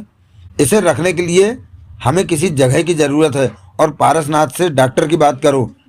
जगमोहन नंबर मिलाकर पारसनाथ से बात करने लगा। रात हो गई थी, उनका मुंबई जाना रह गया। जगमोहन के फ़ोन करते ही पारसनाथ ने एक बंगले का पता बताकर वहां पहुंचने को कहा था। जब वे वहां पहुंचे तो डिसूजा तब तक वहां पहुंच चुका था। उन्होंने घायल बेहोश इंस्पेक्टर सूरजभान यादव को भीतर ले जाकर बेड पर डाला। उसकी सांसों की रफ्तार में धीमापन आ चुका था। 10 मिनट बाद ही पारसनाथ वहां पहुंचा। उसके साथ डॉक्टर और उसका सहायक था। डॉक्टर उसी वक्त काम पर लग गया। 1 घंटे में शरीर से सारी गोलियां निकालकर बैंडेज कर दी गई थी। डॉक्टर ने बताया कि कोई भी गोली घातक जगह नहीं लगी है, फिर भी होश आने तक तो खतरा है ही। 2 इंजेक्शन लगाकर रात को आने को कहकर डॉक्टर गया तो देवराज चौहान ने पारसनाथ से कहा। बेहोश होने से पहले इसने कहा कि इसकी पत्नी और बच्चे को भी खतरा है। कहाँ है वह? देवराज चौहान ने पता बताया तो डिसूजा कह उठा, मैं उन्हें वहां से हटा देता हूँ। डिसूजा चला गया। ये बताया कि किससे खतरा है? बड़ा खान जैसा नाम ले रहा था ये। बड़ा खान? पारसनाथ बोला। जम्मू कश्मीर में आतंकवादी संगठन है इसका? मैंने कभी ये नाम नहीं सुना। देवराज चौहान ने कहा। तुम्हारा शुक्रिया कि तुमने बंगला और डॉक्टर। रहने दो, ये बातें मत करो, पारसनाथ कह उठा। मैं तो ये सोच रहा हूँ कि इसने अस्पताल जाने से क्यों मना किया। ये क्यों नहीं कहा कि पुलिस डिपार्टमेंट को खबर कर दें? बड़ा खान का खतरा होगा, देवराज चौहान बोला। वह तो जम्मू कश्मीर में, उसकी पहुंच दिल्ली तक भी हो सकती है। कोई बात तो होगी। अब इसके पास किसी के रहने का इंतजाम? पारसनाथ ने कहना चाहा। मैं और जगमोहन इसके पास रहेंगे, हम फुर्सत में हैं, देवराज चौहान बोला। ठीक है, डिसूजा इसके परिवार वालों को भी ले आएगा, अगर वह अब तक सलामत हुए तो। जगमोहन बेहोश सूरजभान के पास बैठा था। पारसनाथ फिर आने को कहकर चला गया। रात 9 बजे डॉक्टर आया और सूरजभान को इंजेक्शन लगा गया। डिसूजा सूरजभान की पत्नी और बच्चों को ले आया था। उसकी पत्नी चिंतित और बहुत घबराई हुई थी। उसे समझाकर लाने में डिसूजा को वक्त लग गया था। 2 बच्चे थे जो कि अपने पापा की हालत देखकर रो रहे थे। देवराज चौहान ने सूरजभान की पत्नी सुधा को बताया कि सूरजभान ने ही बेहोश होने से पहले उन्हें बुलाने को कहा था। सुधा अपने पति के पास उसकी देखरेख के लिए बैठ गई। जगमोहन बच्चों को लेकर दूसरे कमरे में चला गया। रात 11 बजे इंस्पेक्टर सूरजभान यादव को होश आ गया। सुधा दूसरे कमरे से देवराज चौहान को बुला लाई। सूरजभान की हालत ज्यादा बेहतर नहीं थी, लेकिन अपनी पत्नी को पास में देखकर वह खुश हुआ था। उसने आभार भरी नजरों से देवराज चौहान को देखा तो देवराज चौहान मुस्कुरा दिया। सूरजभान ने बच्चों को देखने की इच्छा जताई। देवराज चौहान ने बताया कि वह सो गए हैं, उन्हें उठाना ठीक नहीं। तुम्हारी मेहरबानी, सूरजभान क्षीण स्वर में बोला। तुमने मुझे बचा लिया। पुलिस डिपार्टमेंट तुम्हें ढूंढ रहा होगा। तुम्हारी पुलिस कार में विस्फोट हुआ था, देवराज चौहान ने कहा। कुछ लंबे पलों तक आंखें बंद रखने के बाद सूरजभान ने आंखें खोलकर कहा, शायद कोई नहीं जानता कि मैं उस कार में था। वह कार मुझे एक चौराहे पर खड़ी मिली थी, परंतु पास में कोई पुलिस वाला नहीं था और चाबियां उसमें लगी थी। लापरवाही का सबक सिखाने के लिए मैं वह कार लेकर चल पड़ा कि कुछ देर वह परेशान होंगे और उन्हें एहसास होगा कि इस तरह कार में चाबी लगी नहीं छोड़नी चाहिए। रात में जम्मू जा रहा था, बाजार से कुछ चीज़ें खरीदनी थी। 2-3 जगह में रुका और उसी दौरान बड़ा खान के आदमियों ने कार में बम लगा दिया होगा, परंतु मैं किस्मत से बच निकला। वह पीछे होंगे और मुझे बम विस्फोट में बचते पाकर वह मेरी जान लेने के लिए मुझ पर गोलियां चलाने लगे, परंतु तुम और तुम्हारा साथी बीच में आ गए। बड़ा खान जम्मू कश्मीर का आतंकवादी तो नहीं? देवराज चौहान ने पूछा। हाँ वही, सूरजभान ने आंखें बंद करके कमजोर स्वर में कहा। अभी मुझे आराम करने दो, मैं थकान और कमजोरी महसूस कर रहा हूँ, नींद आ रही है। सुबह 8 बजे इंस्पेक्टर सूरजभान यादव की आंख खुली। सुधा रात भर उसके पास बैठी रही, कभी जागी तो कभी सोई। रात 2 बार जगमोहन ने आकर कहा था कि आराम कर लें, परंतु सुधा नहीं मानी थी। अब सुधा की आंखें भारी हो रही थी, चेहरा ढीला लग रहा था। अपने पति को बेहतर पाकर वह खुश थी। सूरजभान पहले से ठीक था, यूं वह हिलने की स्थिति में नहीं था। 4 गोलियां लगी थी उसे, परंतु अब वह कुछ देर बात करते रहने के काबिल था। फिक्र मत करो सुधा, सूरजभान कमजोर स्वर में बोला। अब मैं ठीक हूँ। सुधा की आंखों से आंसू बह निकले। वे कहाँ हैं जिन्होंने मुझे बचाया है? सूरजभान ने पूछा। साथ वाले कमरे में हैं, उन्हें बुलाओ। वे दोनों सच में अच्छे इंसान हैं, उन्होंने मुझे बचाया, वरना मैं जिंदा नहीं रहता। सुधा देवराज चौहान को बुला लाई। जगमोहन किचन में कॉफ़ी तैयार कर रहा था। अब तुम कैसा महसूस कर रहे हो? देवराज चौहान पास पड़ी कुर्सी पर बैठता कह उठा। पहले से ठीक हूँ। मुझे कितनी गोलियां लगी? 4। खुशी है कि कोई गोली घातक जगह नहीं लगी। तुम्हें कम से कम 15 दिन आराम करना होगा। तुमने मुझे बचा लिया। इत्तेफाक से, देवराज चौहान बोला। तब मैं और मेरा साथी वहाँ थे। मेरी पत्नी और बच्चों को यहाँ लाकर इन्हें भी बचा लिया, वरना बड़ा खान इन्हें मार देता। बड़ा खान के बारे में मुझे बताओ। ये कश्मीर में आतंकवादी संगठन का मालिक है और खतरनाक है। इसके बारे में ज़्यादा जानकारी नहीं है पुलिस के पास। 2 साल पहले ये अचानक ही सामने आया और आतंकवाद की दुनिया में छा गया। यह तुम्हारे पीछे क्यों पड़ा है? देवराज चौहान ने पूछा। कुछ देर चुप रहकर सूरजभान यादव मध्यम स्वर में बोला। बड़ा खान का एक करीबी साथी 6 महीने पहले जम्मू पुलिस के हाथ लग गया था। जब्बार मलिक नाम है उसका, परंतु 6 महीने बीत जाने पर भी वह मुंह नहीं खोल रहा। बड़ा खान के बारे में नहीं बता रहा। पुलिस वालों ने हर तरह से कोशिश कर ली। इसी बीच बड़ा खान ने जम्मू पुलिस को धमकी दी कि वह जब्बार मलिक को जेल से निकाल ले जाएगा। ऐसे में जब्बार पर कड़ी सुरक्षा लगा दी गई। जब्बार दिल्ली में भी बम धमाके कर चुका है, इसलिए दिल्ली पुलिस उसे हाथ से नहीं जाने देना चाहती। दिल्ली में मुझे एनकाउंटर स्पेशलिस्ट कहा जाता है। अपराधी मुझसे खौफ खाते हैं। सूरजभान कुछ क्षण सांस लेने के लिए रुका। तभी जगमोहन कॉफ़ी बना लाया। एक प्याला देवराज चौहान को दिया, दूसरा सुधा को और तीसरा खुद ले लिया। दिल्ली पुलिस ने मुझे जम्मू जाने का आदेश देते हुए जब्बार मलिक का मामला मुझे सौंप दिया। साथ में इस बात के ऑर्डर भी थे कि बड़ा खान को ढूंढकर खत्म कर दूं। ये सारा काम गोपनीय ढंग से हुआ। इस बात को डिपार्टमेंट की तरफ से छिपाया गया कि मुझे बड़ा खान को खत्म करने का काम सौंपा गया है। परंतु 1 घंटा भी नहीं बीता होगा कि मेरे मोबाइल पर बड़ा खान का फ़ोन आ गया। बड़ा खान का फ़ोन तुम्हारे मोबाइल पर? जगमोहन बोला। हाँ, उसे पता चल गया था कि जब्बार के लिए और उसके लिए मैं जम्मू जा रहा हूँ। मेरा अपराधियों में खौफ है।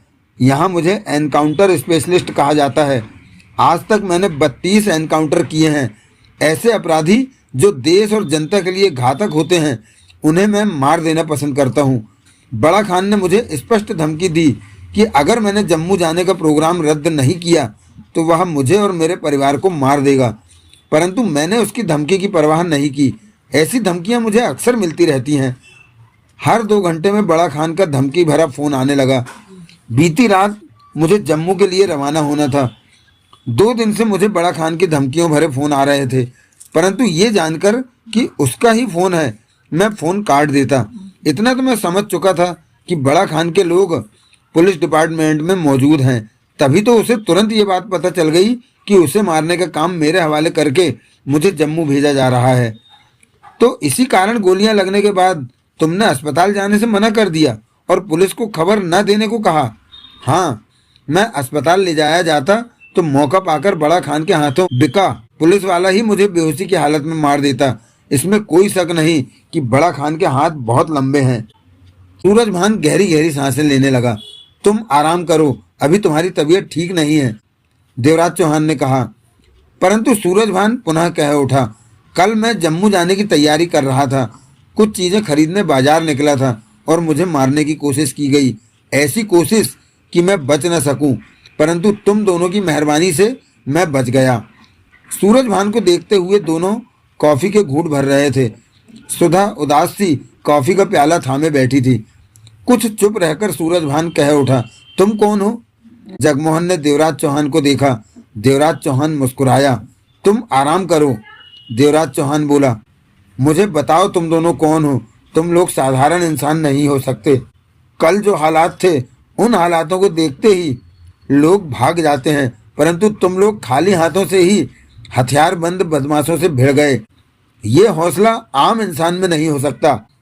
तुम में से एक ऐसा करता तो मैं सोचता कि अचानक हिम्मत आ गई होगी, परंतु तुम दोनों ने ही तब हमारे बारे में जानोगे तो हमारा एनकाउंटर करने के बारे में सोचने लगोगे, देवराज चौहान मुस्कुराकर कह उठा। सूरजभान ने देवराज चौहान को देखा। देवराज चौहान ने कॉफी का घूंट भरा। गलत मत कहो, तुम लोग जो भी हो इतने बुरे नहीं हो सकते कि मैं एनकाउंटर के बारे में सोचूं। ऐसा होता तो तुम दोनों एक पुलिस वाले को बचाने की खातिर अपनी जान दांव पर नहीं लगाते। देवराज चौहान खामोश रहा। आप आराम कीजिए, सुधा कह उठी। बताओ, सूरजभान बोला, अपने बारे में बताओ। मेरा अनुभव कहता है कि तुम लोग बुरे नहीं हो। अभी तुम आराम करो, देवराज चौहान ने कहा। नहीं, पहले तुम मेरी बात का जवाब दो, सूरजभान ने जिद जैसे स्वर में कहा। तभी सूरजभान की वर्दी में पड़ा मोबाइल बजने लगा। फोन पैंट की जेब में था। निकालो मेरा फोन, सूरजभान कह उठा। देवराज चौहान ने फोन निकाला और उसके सामने किया।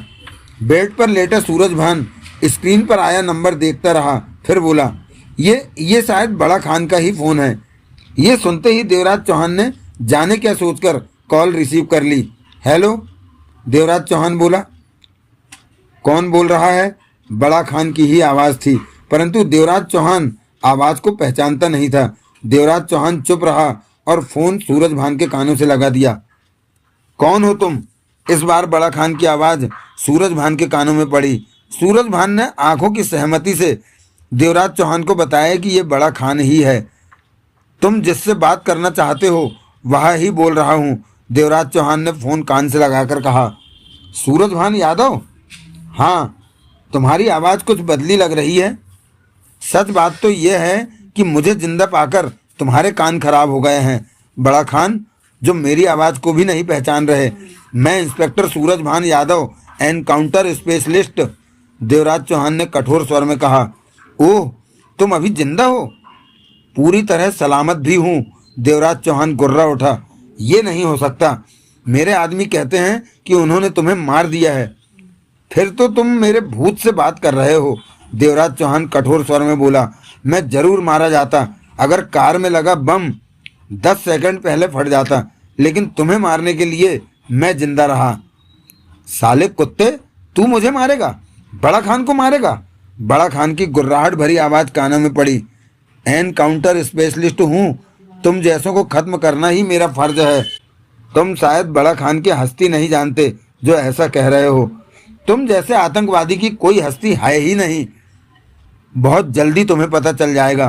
तुमने अपने परिवार को कहाँ छिपा दिया है? तो तुम मेरे परिवार को भी खत्म करना चाहते हो? मैंने तुमसे कहा था कि जम्मू मत आओ, ये केस छोड़ दो, परंतु मेरी धमकी को महज शब्द मानकर उसे हवा में उड़ा दिया। फिर तुमने मेरा फोन रिसीव करना ही बंद कर दिया। बड़ा खान तुम्हें बर्बाद कर देगा, तुम्हारे परिवार को भी जिंदा नहीं छोड़ेगा। अभी भी वक्त है, मेरी बात मान जाओ। जम्मू ना आऊं? देवराज चौहान दांत भींचकर बोला। हाँ, मेरे मामले में दखल मत दो। तुम मुझसे इतना घबरा क्यों रहे हो? मैं नहीं चाहता कि जम्मू आकर तुम मेरे लिए कोई परेशानी खड़ी करो। मैं जल्दी ही जब्बार मलिक को जेल से निकाल ले जाऊंगा और ऐसे मौके पर तुम्हें जम्मू में नहीं देखना चाहता। एनकाउंटर स्पेशलिस्ट को धमकी दे रहे हो और सोचते हो कि मैं तुम्हारी बात मान लूंगा। कल तुम बच गए, परंतु जरूरी नहीं कि दोबारा हुए हमले में तुम बच जाओ। तुम्हारा परिवार भी मरेगा। इस वर्दी की कीमत इतनी नहीं है कि तुम अपने को, अपने परिवार को मरवा डालो। तुम्हें क्या पता कि वर्दी की कीमत क्या? ऐसे सैकड़ों वर्दी वाले मेरे लिए काम करते हैं इंस्पेक्टर। इस वर्दी की कीमत कुछ भी नहीं है। इस वर्दी से तो अब तुम डर रहे हो। देवराज चौहान का लहजा कठोर था। तो तुम नहीं मानोगे? अपनी खैर मनाओ बड़ा खान, मैं जम्मू आ रहा हूँ सिर्फ तुम्हारे लिए। देवराज चौहान गुर्रा उठा। तो तुम फैसला कर चुके हो कि मेरे हाथों ही मरना है तुम्हें? बड़ा खान का खतरनाक स्वर कानों में पड़ा। देवराज चौहान ने फोन बंद कर दिया, परंतु चेहरे पर कठोरता नाच रही थी। क्या कहता है वह हरामी? सूरज भान ने पूछा। जम्मू ना आने की धमकी दे रहा है, हरामजादा, सूरज भान गुस्से से कह उठा। काश मैं घायल न होता। अभी तक देवराज चौहान के दांत भिजे हुए थे। जगमोहन की गंभीर निगाह देवराज चौहान के चेहरे पर थी। तभी पारसनाथ डॉक्टर के साथ वहां आ पहुंचा। डॉक्टर सूरज भान की देखभाल में इंजेक्शन लगाने में व्यस्त हो गया। मौका मिलते ही जगमोहन देवराज चौहान को एक तरफ ले जाकर बोला, बड़ा खान को लेकर तुम क्यों परेशान हो रहे हो? मैंने उससे बात की है, वह सच में खतरनाक है। सूरज भान पर हुआ हमला तो तुम देख ही चुके हो। इन बातों से हमें क्या मतलब? ये पुलिस और बड़ा खान के बीच का मामला है। वह खतरनाक आतंकवादी है, तो ऐसे लोगों को मैंने कभी पसंद नहीं किया। देवराज चौहान ने दांत भींचकर कहा। तुम आखिर कहना क्या चाहते हो? मैं बड़ा खान से दो हाथ करने जम्मू जाऊंगा। ये क्या कह रहे हो? जगमोहन चौंका। मैं जाऊंगा, ये बहुत लंबा मामला हो जाएगा। बड़ा खान से हमारा क्या वास्ता? देवराज चौहान के चेहरे पर दृढ़ता झलक रही थी। तभी पारसनाथ पास पहुंचा और देवराज चौहान के चेहरे के भाव देखकर बोला, क्या हुआ? बड़ा खान का फोन आया था सूरज भान को। देवराज चौहान ने बात की। वह धमकी दे रहा था। जगमोहन ने कहा, सूरज भान तो घायल है और ये कहता है कि बड़ा खान के लिए जम्मू जाएगा।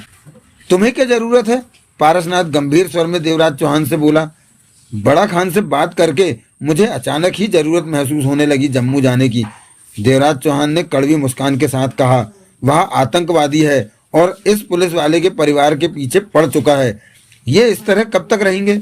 कभी तो इन्हें बाहर निकलना होगा, तब बड़ा खान इन्हें मार देगा। तुम्हें इसके परिवार की चिंता है, ये अच्छी बात है, परंतु बड़ा खान के सामने शायद तुम टिक न सको। इस बात की तरफ भी तुम्हें सोच लेना चाहिए। ये आसान मामला नहीं है, पारसनाथ ने कहा। मैं जानता हूँ कि बड़ा खान का सामना करना आसान नहीं होगा, लेकिन मैं उसे देख लूंगा, देवराज चौहान ने कहा और कमरे से बाहर निकलता चला गया। पारसनाथ और जगमोहन की नजरें मिली। वह डॉक्टर सूरजभान के साथ व्यस्त था। सुधा बेड के पास ही खड़ी थी। अब देवराज चौहान नहीं मानने वाला। जगमोहन ने गहरी सांस ली। तुम उसे समझाने की चेष्टा करना, पारसनाथ बोला। कुछ ही देर में डिसूजा आएगा। वह तुम सबके लिए खाने पीने का सामान ला रहा है। इस घायल के लिए सूप और जूस भी है। पारसनाथ ने सिर हिला दिया। ये पुलिस वाला है, इसे और इसके परिवार को बचाना पुलिस डिपार्टमेंट का काम है, पारसनाथ ने कहा। उसका कहना है कि पुलिस डिपार्टमेंट में ऐसे कई लोग हैं जो बड़ा खान के लिए काम करते हैं, जगमोहन ने गंभीर स्वर में कहा। और देवराज चौहान व्यक्तिगत तौर पर आतंकवादियों को पसंद नहीं करता। मेरे ख्याल में तो अब देवराज चौहान लाख समझाने पर भी नहीं मानेगा और बड़ा खान से टकराने जम्मू जरूर जाएगा। बड़ा खान खतरनाक है, मैंने उसके बारे में काफी कुछ सुन रखा है। जगमोहन गहरी सांस लेकर रह गया। कोशिश करना कि देवराज चौहान को समझाकर जम्मू जाने से रोक सको, पारसनाथ ने कहा और डॉक्टर की तरफ बढ़ गया। कुछ देर बाद डॉक्टर और पारसनाथ चले गए। सूरजभान के पास सुधा बैठी थी। उनके बच्चे भी जाग गए थे और कमरे में आ गए थे। कुछ ही देर में डिसूजा सबके लिए खाने पीने का सामान लेकर आ गया। दोपहर के 1 बज रहे थे। इस दौरान कमरे में जगमोहन ने देवराज चौहान को समझाने की चेष्टा की कि हमें बड़ा खान और पुलिस के बीच नहीं आना चाहिए। यह हमारा मामला नहीं है। परंतु देवराज चौहान ने शांत स्वर में कहा कि वह जम्मू जाएगा। लंच के वक्त देवराज चौहान और जगमोहन सूरजभान के पास पहुंचे। सूरजभान बेड पर पीठ के बल लेटा हुआ था। 3 दिन तक डॉक्टर ने ऐसे ही लेटे रहने को कहा था। तुम जल्दी ही ठीक हो जाओगे, देवराज चौहान कुर्सी पर बैठते कह उठा। डॉक्टर ने 15 दिन कहा है, पूरी तरह ठीक होने में महीना लगेगा, सूरजभान क्षीण स्वर में बोला। यही शुक्र है कि 4 गोलियों के बाद भी तुम बच गए। तुमने अपने बारे में नहीं बताया, सूरजभान ने पूछा। मैं देवराज चौहान हूँ, डकैती मास्टर देवराज चौहान, देवराज चौहान बोला। ओह, सूरजभान चौंका। सच में? हाँ, देवराज चौहान मुस्कुराकर बोला।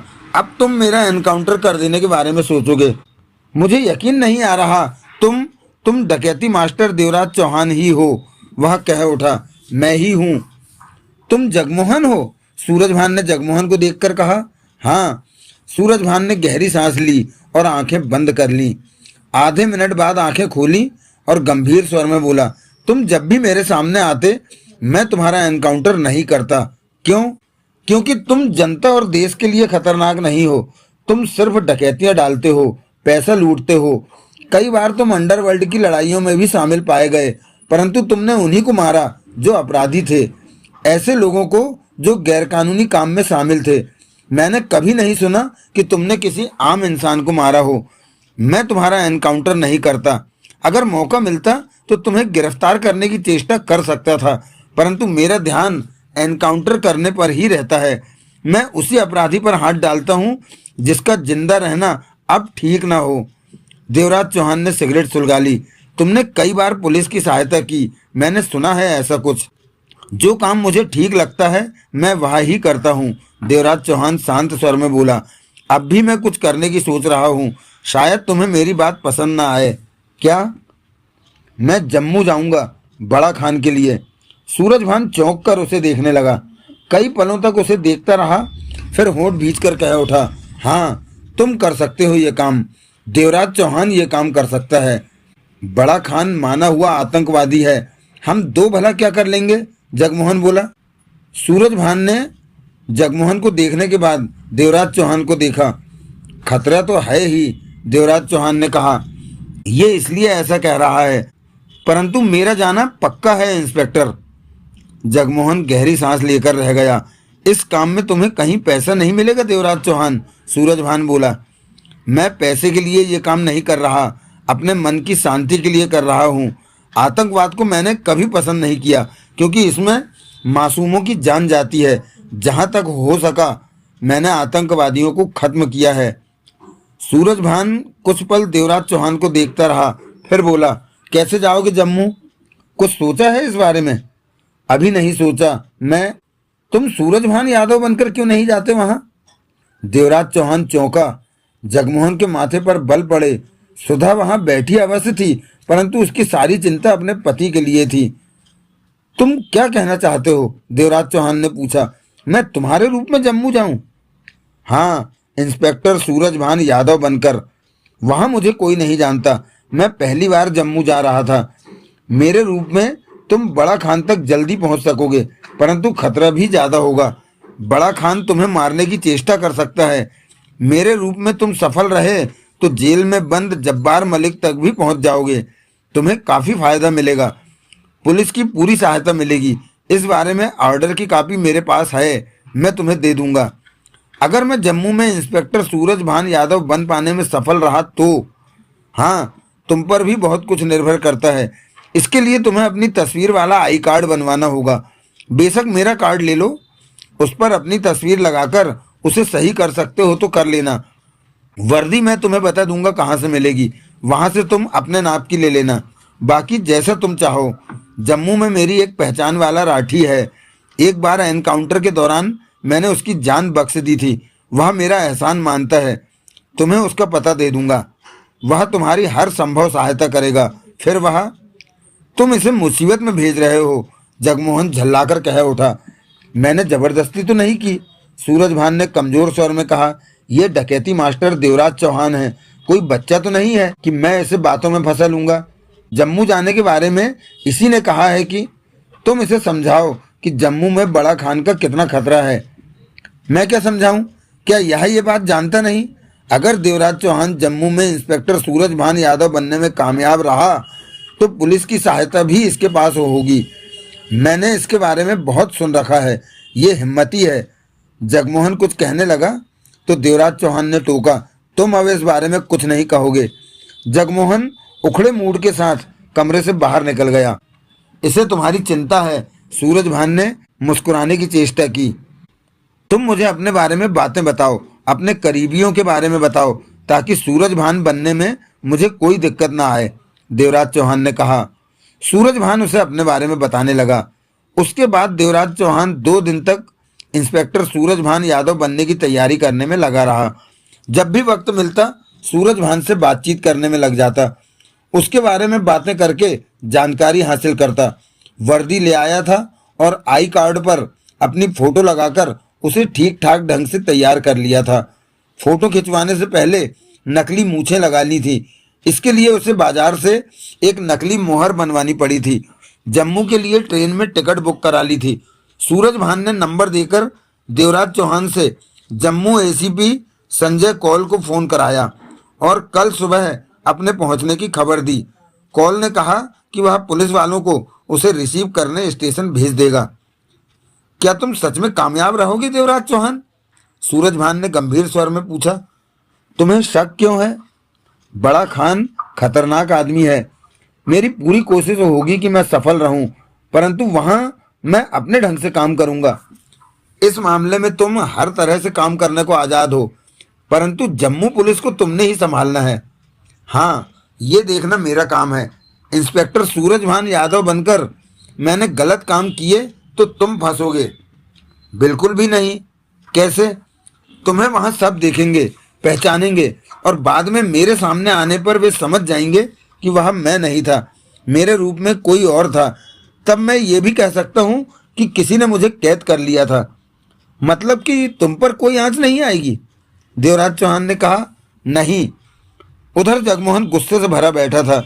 देवराज चौहान के कमरे में प्रवेश करते ही भड़क कर कह उठा, एक तो तुम मेरी मर्जी के बिना बड़ा खान के मामले में टांग अड़ाने जा रहे हो और मुझे भी साथ नहीं ले जा रहे।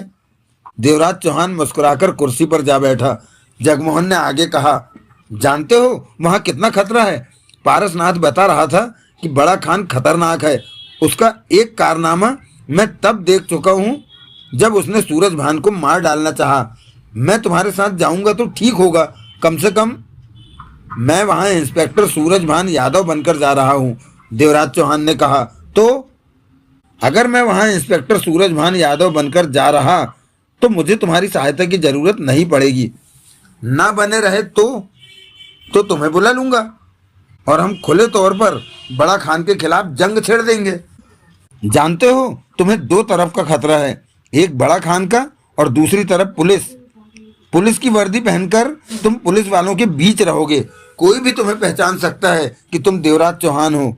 ये आसान नहीं होगा। क्यों? क्योंकि मैं दिल्ली से आया पुलिस वाला बनकर पुलिस वालों के बीच रहूंगा। वर्दी मेरे जिस्म पर होगी, आई कार्ड मेरे पास है, मूछें मैंने लगा रखी हैं। ऐसे में किसी को शक हो पाना भी आसान नहीं, देवराज चौहान ने कहा। तुम खामखा ही इस मामले में। मैं बड़ा खान को खत्म करने जम्मू जा रहा हूँ। पहले मैं बड़ा खान के बारे में नहीं जानता था, परंतु सूरज भान से उसके बारे में अब जाना है। वह देश के लिए सच में खतरनाक है और सूरज भान और उसके परिवार के पीछे हाथ धोकर पड़ा है। उसके बच्चों को देख रहे हो? बड़ा खान उन्हें खत्म करने को ढूंढ रहा है। क्या तुम चाहते हो कि वह मर जाएं? मैं ऐसा सोच भी नहीं सकता, जगमोहन होंठ भींचकर कह उठा।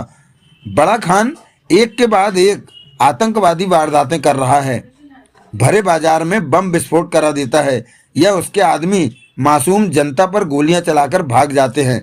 क्या तुम चाहते हो कि बड़ा खान ऐसी वारदातों को करता रहे? कभी नहीं, परंतु उससे निपटने को पुलिस भी तो है। पुलिस कोशिश तो कर रही है, अगर हम भी कोशिश कर लें तो क्या हर्ज है? सूरज भान पर किस बुरी तरह हमला कराया गया है ये तो तुमने देखा ही है। अब यही तो डर है मुझे कि जम्मू में तुम पर हमला ना हो जाए। मैं सतर्क रहूंगा, तुम आशंका में मत घिरे रहो। मैं भी तुम्हारे साथ जम्मू चलता। जब मेरा पुलिस वाला बनने का राज खुल गया तो तुम्हें बुला लूंगा।